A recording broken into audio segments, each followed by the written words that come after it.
안녕하세요. 2월 2일 큐티 가이드 시작하도록 하겠습니다. 오늘 말씀은 예수님의 가족들이 예수님을 찾아오는 그런 장면이에요. 1번입니다. 밖에 서서 사람을 보내어 예수님을 부른 자들은 누구입니까? 31절입니다.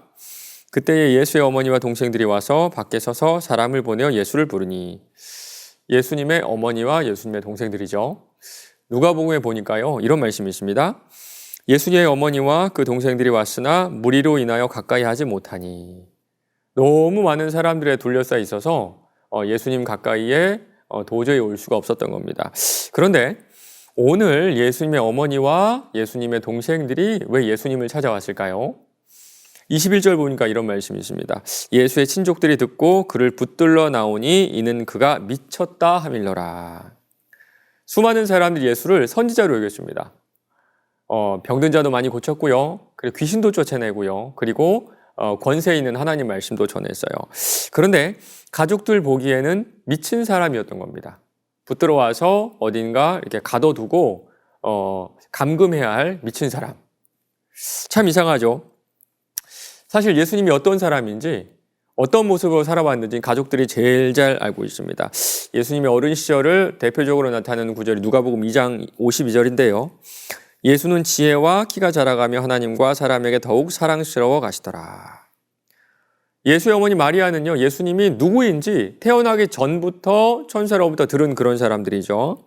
그리고 자라면서 이 아이가 보통 사람이 아니라는 것도 마리아는 알고 있었습니다. 아마 예수님의 동생들도 마찬가지였을 거예요.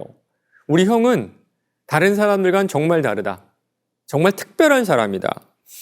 그러나 지금 이 순간 모든 사람이 알아채고 있는 것을 가족들만 모르고 있어요. 맞습니다. 우리의 영안이 열리지 않는다면 아무리 많이 알고 30년 동안 가장 가까이에서 경험했다 하더라도 예수님을 알지 못하는 겁니다. 2번입니다. 예수님의 가족은 누구의 뜻대로 행하는 자들입니까? 누구든지 하나님의 뜻대로 행하는 자가 내 형제요, 자매요, 어머니이니라. 사람들이 이제 예수님에게 이야기해 줍니다.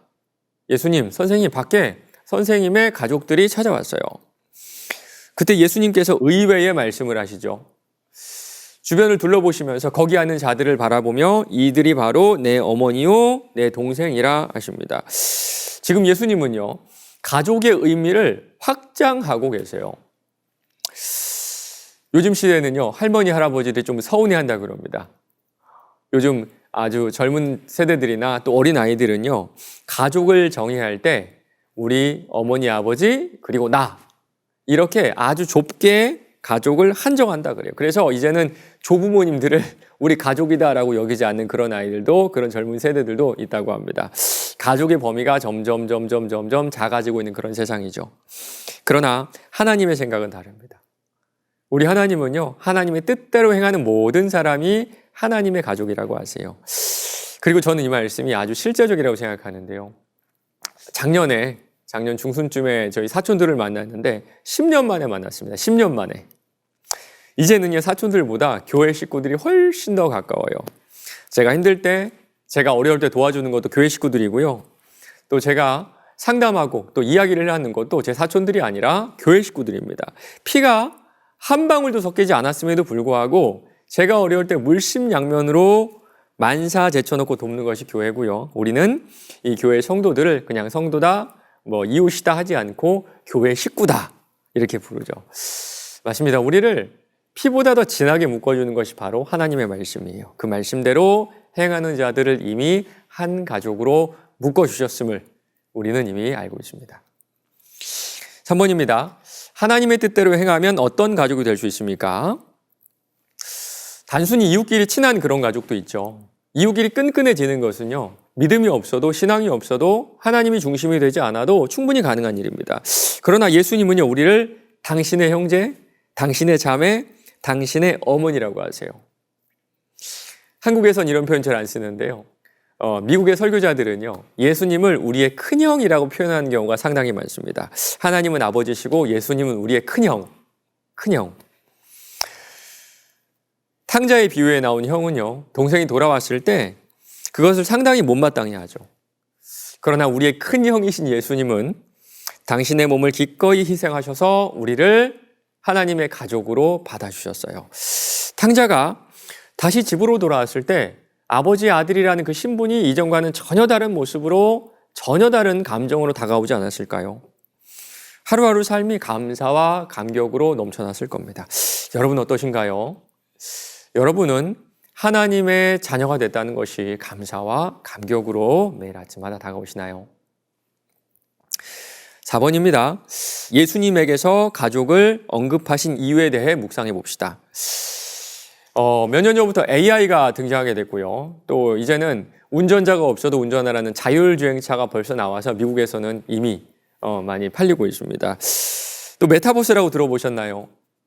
이제는요, 사람과의 직접적인 교류가 아니라 가상의 공간에서 이런 교제가 이루어지고 있습니다. 그래서 요즘에 가족의 소중함이 더 강조되는 것 같습니다. 그래서 가족의 단위가 더 이렇게 작게 형성되는 것이 아닌가라는 생각도 하기도 합니다. 기계화되고 비인간화되는 이 세상 가운데 우리가 진짜 원하는 것은 편리한 세상이 아니라 더 따뜻한 관계가 아닐까요? 가족 안에서만 느낄 수 있는 위로, 평안함, 따뜻함, 안정감. 여러분의 가족들을 잠시 생각해 보시면서 예수님께서 왜 우리를 가족이라, 당신의 가족이라 말씀하셨는지 묵상해 보시기 바랍니다. 마지막 5번입니다. 예수님께서는 혈연 관계에 얽매이시는 분이 아니셨습니다. 예수님께서는 가족에 대한 정의를 하나님의 뜻대로 행하는 자라고 말씀하십니다. 나는 하나님의 가족으로서 하나님의 뜻에 순종하며 살고 있는지 생각해 봅시다. 얼마 전에 저희 둘째가 저한테 물어봤습니다. 아빠, 좀 있으면 아빠 생일인데 아빠 생일 선물 내가 뭘 해줄까? 그래서 제가 이렇게 대답했습니다. 시원아, 아빠 말을 잘 들어. 아빠 말을 잘 들어주면 아빠는 그걸로 됐어요. 아빠는 그게 가장 큰 선물이야. 가족 안에는 질서가 있어야 됩니다. 뭐 아버지건 어머니건 뭐 아들이건 딸이건 주님 앞에서 모두 다 평등하지만 그래도 질서가 필요합니다. 그리고 그 질서가 결국에는 우리 자녀들의 행복을 위한 거예요.